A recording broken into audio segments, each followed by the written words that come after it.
আসসালামু আলাইকুম ভাই বোনেরা, দেশ বিদেশ যেখান থেকে দেখতেছেন অবশ্যই সালাম নেবেন। আর সবাইকে অগ্রিম ঈদ মোবারক, ঈদের শুভেচ্ছা আমার পরিবার থেকে। সবাই কেমন আছেন অবশ্যই কমেন্টে বলে যাবেন। এই তো আজকে ভুনা খিচুড়ি করতেছি ডাল আর চাল দিয়ে, যেখানে পেঁয়াজ মরিচ ভেজে নিচ্ছি, তার ভিতর দারচিনি সাদা এলাচ গরম মশলা এগুলো দিয়ে দিছি। দিয়ে আমি পেঁয়াজটা ভালো করে ভাইজা নিতেছি। এই যে এখানে লাল লাল হয়ে গেছে, এর ভিতরে আমি একটু গোটা জিরে দিয়ে দিলাম, দিয়ে আমি নাড়াচাড়া করে নিবো।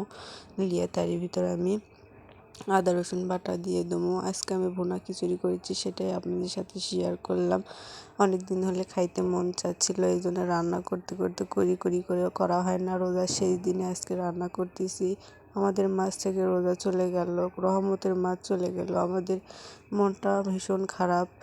একদিকে মনে আনন্দও কাজ করেছে যে 1 মাস রোজা করার পর আজকে ঈদের সময় চলে এসেছে, কিন্তু আমাদের মাঝে যে রমজান ছিল, এই রমজানটা চলে গেল, তার জন্য মনটা অনেক খারাপ লাগতেছে। এই যে আপনাদের সাথে কথা বলতে বলতে আমি মশলাগুলো অ্যাড করলাম। আদা রসুন বাটা, লবণ, হলুদ, সামান্য গুঁড়ো মরিচ আর সামান্য একটু কাঁচামরিচ তো দিছি, আর একটু গরম মশলার গুঁড়ো দিলাম। দিয়ে যে চাল ডাল ভালো করে ঝরঝরা করে কষে নিচ্ছি। আমি রাইস কুকারে দিয়ে দিব। এই যে আপনাদের সাথে কথা বলতে বলতে এই যে আমি রাইস কুকারে দিয়ে দিলাম।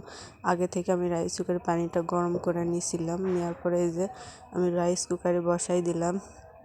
বসাই দিয়ে এই ফাঁকে আমি পুঁটি মাছ মাইখা রাখছি লবণ হলুদ মরিচ দিয়ে, সেটা এই যে ভাজা নিচ্ছি। যেহেতু আমরা খিচুড়ি রান্না করছি, খিচুড়ির সাথে তো মাছ ভাজা না হলে চলবেই না। এই যে এখানে মাছটাও ভেজে নিচ্ছে। আমার রান্না বান্না কেমন লাগলো অবশ্যই ভালো লেগে থাকলে লাইক কমেন্ট সাবস্ক্রাইব করে পাশে থাকবেন। আল্লাহ হাফেজ।